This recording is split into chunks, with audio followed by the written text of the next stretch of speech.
Karena di saat hari kiamat seluruh makhluk Allah subhanahu wa ta'ala, seluruh manusia, bahkan bangsa jin, semuanya berdiri habis dibangkit oleh Allah subhanahu wa ta'ala.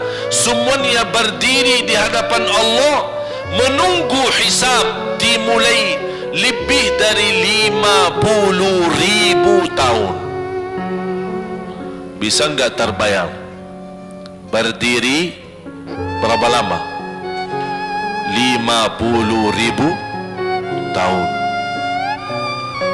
Dan semuanya keadaan laki dan perempuan sebagaimana baru dilahirkan. Bisa enggak Bapak Ibu terbayang? Sekarang mohon maaf, ibu-ibu yang begitu berjilbab, pakaiannya yang rapi dan sopan, Masya Allah, tertib, bersih, make up, cerah mukanya, bisa menarik perhatian. Betul enggak? Bagaimana di hari kiamat? Semuanya di satu tempat disamakan, laki sama perempuan campur, dan semuanya dalam keadaan sebagaimana baru dilahirkan, tidak berpakaian apa-apa. Ketika Rasul menceritakan kepada Siti Aisyah pun kaget. Ya Rasulullah, laki dan perempuan sama-sama. Kefikiran Siti Aisyah kemana? Baru dilihat oleh orang. Apa kata Rasulullah SAW? Wahai Aisyah, di saat itu kesibukan manusia pandang kepada Allah subhanahu wa ta'ala, menunggu hisab lebih daripada kefikiran yang lain. Bisa enggak terbayang? Saya yakin tidak bisa terbayang. Mohon maaf, apapun kesibukannya, biarpun dahsyat yang menarik perhatian, tetap ada kesempatan masih cuci mata. Betul enggak?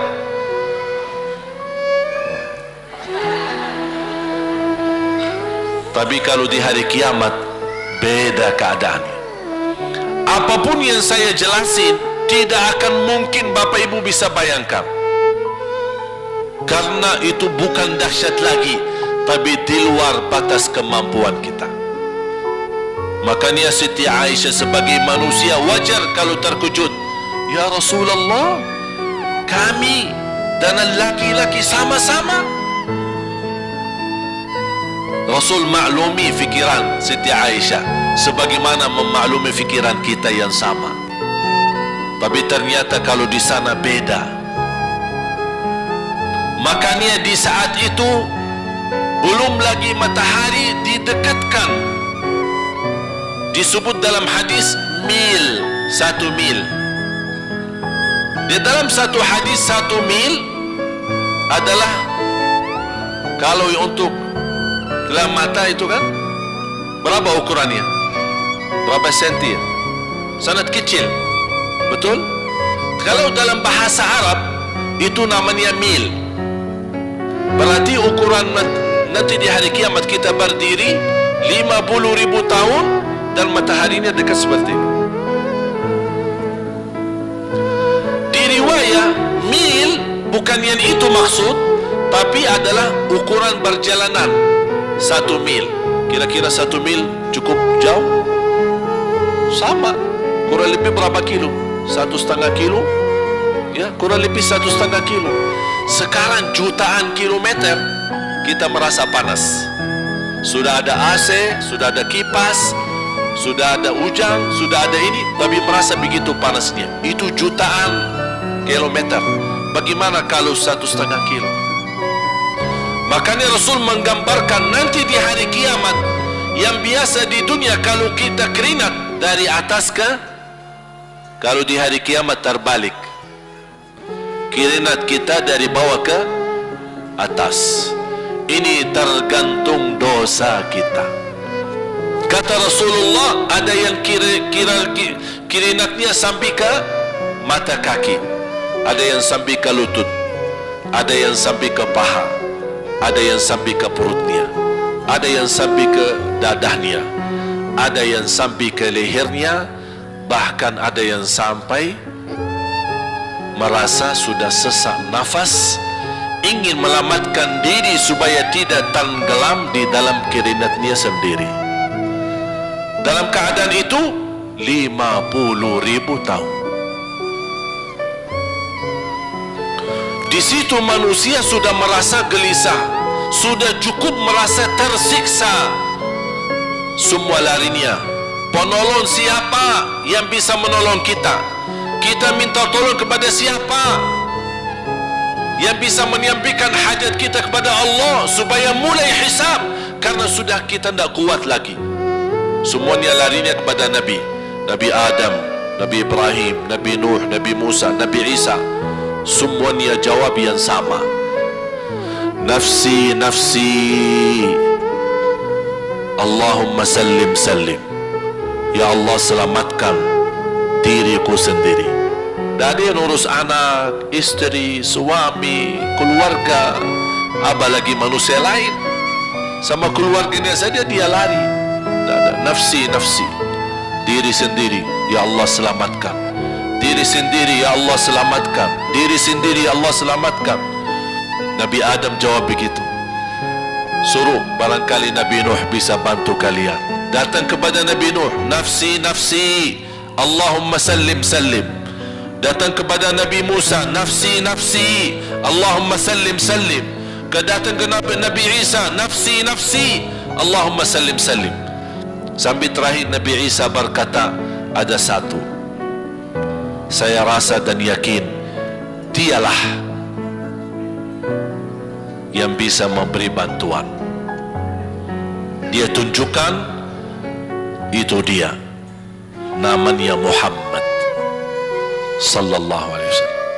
Bayangkan semua manusia ini aja sekarang yang masih hidup berapa miliar, kita tidak bisa dihitung berapa jumlah penduduk bumi. Bayangkan dengan umat terdahulu semua dikumpulkan dan semua menarah satu arah kepada Nabi Muhammad, minta tolong, ya Rasulullah, ya Muhammad, ya Habiballah, tolong syafaatkan. Barangkali dengan bantuanmu, doamu, syafaatmu, bisa ini mulai dihisab supaya terselesai siksa yang kita hadapi. Begitu mereka datang, apa jawab Rasulullah SAW? Allahumma sallim, sallim, ummati, ummati. Ya Allah, selamatkan umatku, umatku. Fikirannya umat, bukan istrinya, bukan anaknya, bukan orang tuanya, bukan siap, umatnya. Umatnya dia fikirkan. Kemudian dia sujud di hadapan Allah Subhanahu wa ta'ala. Kata Rasulullah, di saat itu aku bersujud, Allah gerakkan lidahku untuk memuji Allah dengan kata-kata pujian yang tidak pernah makhluk pun sebelumnya sebutkan pujian itu. Artinya pujian Allah anugerahkan untuk Nabi Muhammad sebelumnya tidak ada satu makhluk pun yang bisa mengucapkan, hanya Nabi Muhammad, dan hanya di saat dia sujud di hadapan Allah di hari kiamat. Allah biarkan beberapa lama, habis itu Allah berkata, ya Muhammad, irfa' ra'sak wasal tu'ta washfa' tushaffa.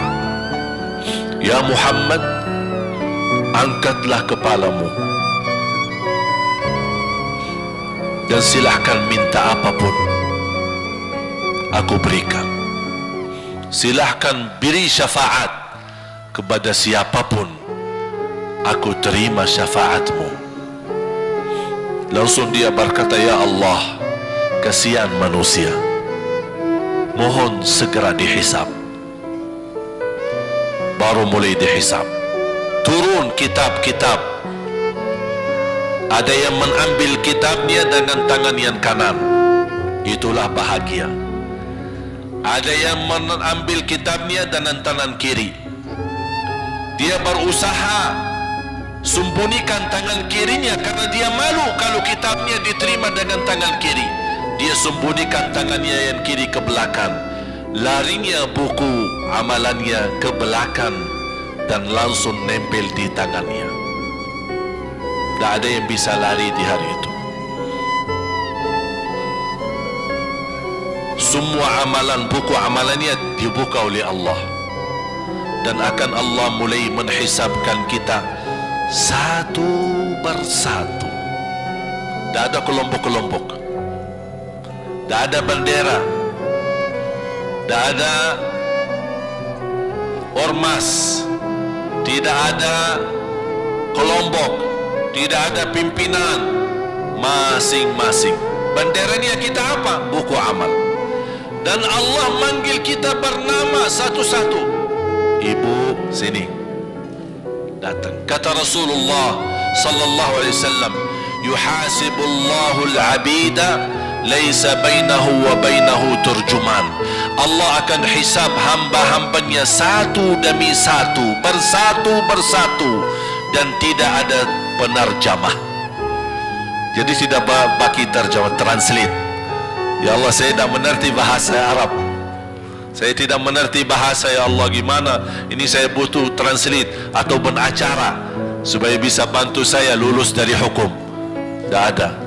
Yang hakim Allah, keputusannya Allah, yang menentukan Allah, mahkamah yang dikuasai Allah, hamba di hadapan Allah, saksi semua, tangan saksi, mata saksi, lidah saksi, kaki saksi, buku amal saksi, malaikat saksi.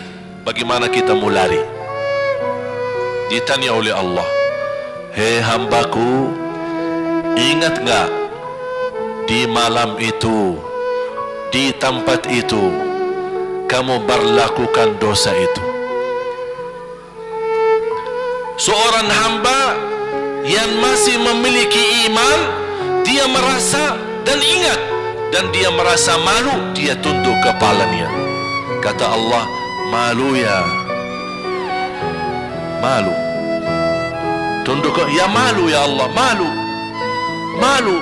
Dan subhanallah, tanda rahmat Allah, ketika Allah bertanya dengan kita, tak ada orang lain yang bisa lihat. Supaya apa? Supaya hisab kita di antara kita sama Allah tidak terbocor kepada orang lain, supaya tidak malu sama orang lain. Allahu Akbar. Habis kita sudah ngaku diri, ya Allah, saya ingat dan saya rasa salah dan saya malu. Apa kata Allah? Waktu itu kamu lakukan dosa itu, aku tutupi, aku tutupi. Tak ada yang tahu. Kita lakukan dosa ini udah sekian tahun, ada yang tahu enggak? Ada yang tahu. Karena kita lakukan di saat sembunyi. Kata Allah, di saat itu kamu lakukan dan kamu tahu itu dosa, tapi aku tutupi supaya kamu jangan menjadi malu di depan keluarga atau di depan sahabat. Aku tutupi.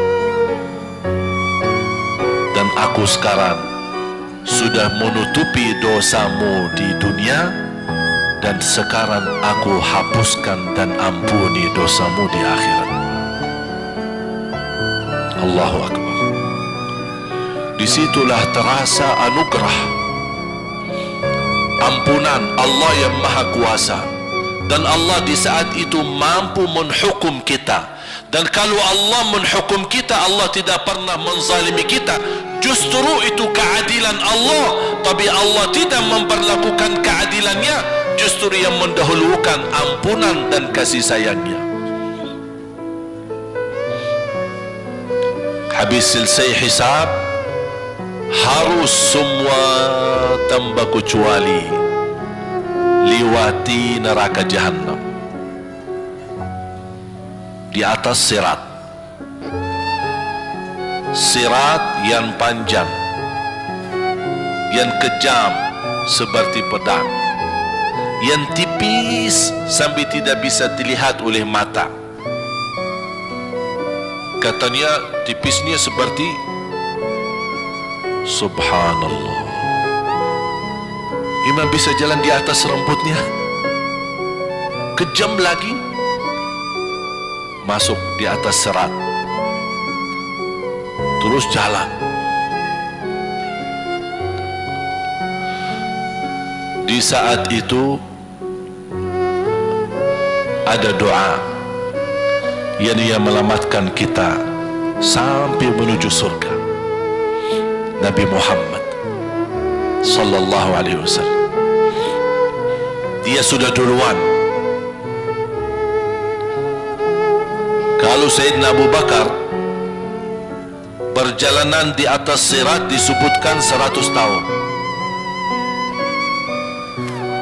tapi Sayyidina Abu Bakar satu langkah di atas sirat, langkah kedua di depan pintu surga.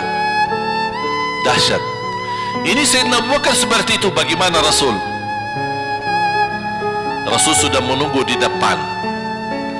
Mulai manusia satu persatu jalan di atas sirat, dan Rasul di saat itu sibuk berdoa, Allahumma sallim sallim, ya Allah selamatkan umatku, ummati ummati ummati ummati, sampai mereka terselesai.